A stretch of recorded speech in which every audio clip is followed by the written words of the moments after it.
श्री गुरुवार व्रत महागाथा, दरिद्रता से बैकुंठ तक का सफर। अध्याय 1। रहस्यमयी रात। और वह गूंजती आवाज नगर के चारों ओर घने जंगलों का पहरा था। बादलों की गर्जना ऐसी थी मानो इंद्रदेव स्वयं क्रोध में हों। बिजली की कौंध में राजा कीर्तिवर्धन का वह विशाल महल किसी वीरान खंडहर की तरह चमक उठता था। महल के भीतर सन्नाटा इतना गहरा था कि गिरती हुई ओस की बूंद भी पत्थर पर प्रहार जैसी सुनाई देती थी। रानी भानुमति अपने स्वर्ण कक्ष में बैठी अपनी लंबी जुल्फों को निहार रही थी। उसके चेहरे पर सुंदरता का अहंकार साफ झलकता था। अचानक महल के मुख्य द्वार पर एक भारी दस्तक हुई। पहरेदार सो चुके थे। रानी स्वयं द्वार तक गई। जैसे ही उसने भारी लकड़ी का दरवाजा खोला, सामने एक वृद्ध साधु खड़े थे। उनके चारों ओर एक पीली आभा थी जो बारिश की बूंदों को भी स्वर्ण जैसा चमका रही थी। साधु की आंखों में एक अजीब सी गहराई थी। साधु ने धीमे स्वर में कहा, पुत्री, इस आधी रात को एक भूखा साधु तेरे द्वार पर है। क्या तू कुछ देगी? रानी ने चिढ़कर उत्तर दिया, साधु महाराज, मेरे पास देने के लिए समय नहीं है। यह धन, यह वैभव मुझे बोझ लगता है। लोग मांगने चले आते हैं और मेरा दिन हिसाब किताब में ही बीत जाता है। कोई ऐसा उपाय बताओ कि मैं इस सब से मुक्त हो जाऊं। साधु की आंखों में चमक आई। उन्होंने रहस्यमयी ढंग से कहा, जो तू मांग रही है वह प्रलय है पुत्री, पर यदि तेरी यही इच्छा है तो सुन। गुरुवार के दिन अपने इन लंबे केशों को धोना, घर के आंगन को गोबर से लीपना, अपने राजा से कहना कि वह हजामत बनवाए और घर का सारा कूड़ा मुख्य द्वार पर जमा करना। 7 गुरुवार ऐसा करके देख, तेरी मुक्ति हो जाएगी। अध्याय 2। सुखों का सूर्य अस्त और दुखों का उदय। रानी ने साधु की बातों को वरदान मान लिया। अगले गुरुवार जब सूर्य की पहली किरण मंदिर के शिखर पर पड़ी, रानी ने अपने केश धोए। पूरे महल में अमंगल की छाया मंडराने लगी। पूजा की थाली गिर गई। शंख की ध्वनि फटी हुई सुनाई देने लगी। जैसे जैसे गुरुवार बीतते गए, राजा का राज्य रेत के महल की तरह ढहने लगा। पड़ोसी राज्यों ने बिना किसी कारण आक्रमण कर दिया। सेना ने विद्रोह कर दिया। जिस राजा के पास 7 विशाल हाथी थे, आज उसे पैदल भागना पड़ा। राजा अपनी रानी और एक वफादार दासी को लेकर घने जंगल की ओर निकल गया। दृश्य बदल गया। अब न वह महल था, न वह रेशमी बिस्तर। चारों ओर जंगली जानवरों की आवाजें और कड़ाके की ठंड थी। राजा अब फटे हुए वस्त्र पहनकर लकड़ी काटता और मीलों पैदल चलकर उसे शहर बेचता। कई बार उसे केवल पानी पीकर सोना पड़ता।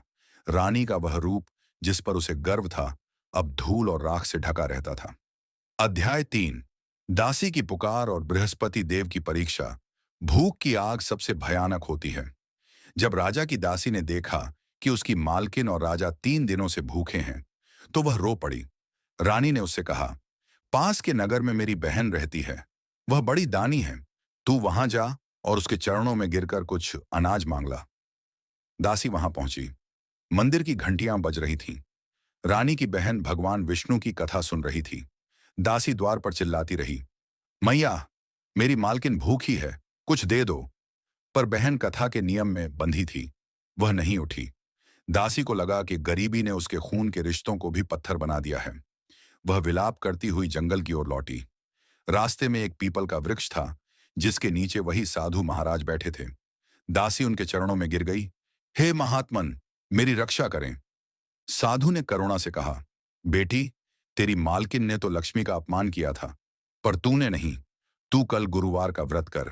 राह में तुझे जो भी मिले उससे चने की दाल और गुड़ लाना।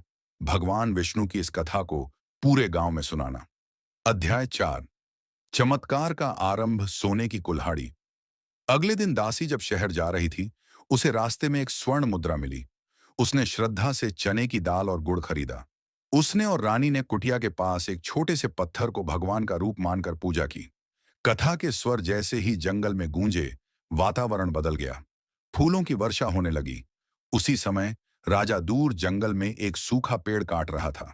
जैसे ही उसने कुल्हाड़ी चलाई, लकड़ी का वह टुकड़ा साक्षात सोने में बदल गया। राजा दंग रह गया। उसने भूमि खोदी तो वहां स्वर्ण मुद्राओं का एक कलश निकला। राजा खुशी से झूमता हुआ कुटिया की ओर भागा। वह बहुत सारा पकवान और कपड़े लेकर आया, लेकिन रानी का अहंकार अभी पूरी तरह मरा नहीं था। उसने सोचा कि यह धन तो उसके भाग्य से आया है। तभी साक्षात देवगुरु बृहस्पति प्रकट हुए। उनकी कांति देखकर रानी की आंखें चूंधिया गईं। उन्होंने कहा, भानुमति, यह धन मेरी कृपा है, पर तेरा अहंकार इसे फिर से मिट्टी बना सकता है। जो भगवान का निरादर करता है वह कभी सुखी नहीं रहता। अध्याय 5। पश्चाताप के आंसू और वैभव की वापसी। रानी फूट फूट कर रोने लगी। उसके आंसुओं ने उसके मन के मैल को धो दिया। उसने भगवान के चरणों को अपने आंसुओं से भिगो दिया। उसी समय रानी की बहन भी अपनी पालकी लेकर वहां पहुंची। उसने दासी को गले लगाया और कहा, मैं कथा में थी, इसलिए नहीं बोली। मेरा हृदय तुम्हारे लिए तड़प रहा था। देखते ही देखते राजा का खोया हुआ राज्य वापस मिल गया।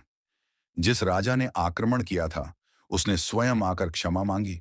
महल फिर से दीपों से जगमगा उठा। लेकिन अब रानी बदल चुकी थी। अब वह हर गुरुवार को खुद अपने हाथों से गरीबों को पीले वस्त्र और भोजन बांटती थी। पूरा राज्य एयुएम नमो भगवते वासुदेवाय के जयकारों से गूंजने लगा। गुरुवार व्रत की दिव्य पूजा विधि शुद्धिकरण। गुरुवार के दिन सूर्योदय से पहले उठकर स्नान करें। जल में चुटकी भर हल्दी मिलाएं। पीले वस्त्र धारण करें। वेदी स्थापना। लकड़ी की चौकी पर पीला कपड़ा बिछाएं।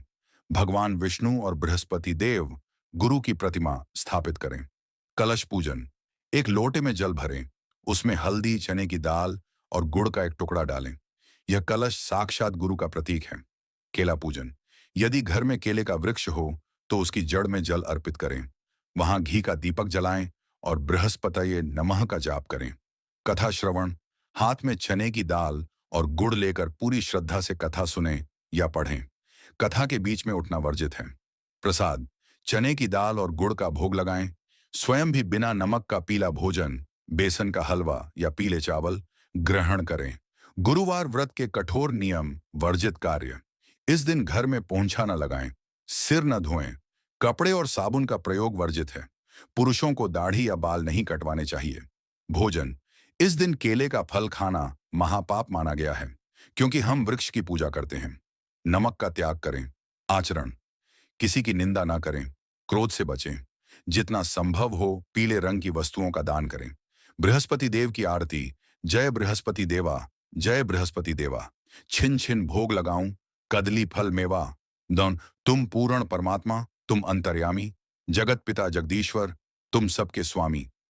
चरणामृत निज निर्मल, सब पातक हरता। सकल मनोरथ दायक, कृपा करो भरता। कथा का दिव्य संदेश भक्तजनों। यह कथा हमें सिखाती है कि संपत्ति तो आती जाती है, लेकिन धर्म और विनम्रता ही स्थायी है। जब हम अपनी सफलता का श्रेय खुद लेने लगते हैं और भगवान को भूल जाते हैं तो दुखों का पहाड़ टूट पड़ता है। गुरुवार का व्रत केवल धन पाने के लिए नहीं, बल्कि मन की शुद्धि और भगवान के प्रति अटूट विश्वास के लिए है। जो भी मनुष्य इस कथा को पूर्ण विश्वास के साथ सुनता या सुनाता है, उसके 7 जन्मों के पाप कट जाते हैं और वह अंत में विष्णु लोक को प्राप्त करता है। बोलो लक्ष्मी नारायण भगवान की जय। बोलो देवगुरु बृहस्पति महाराज की जय।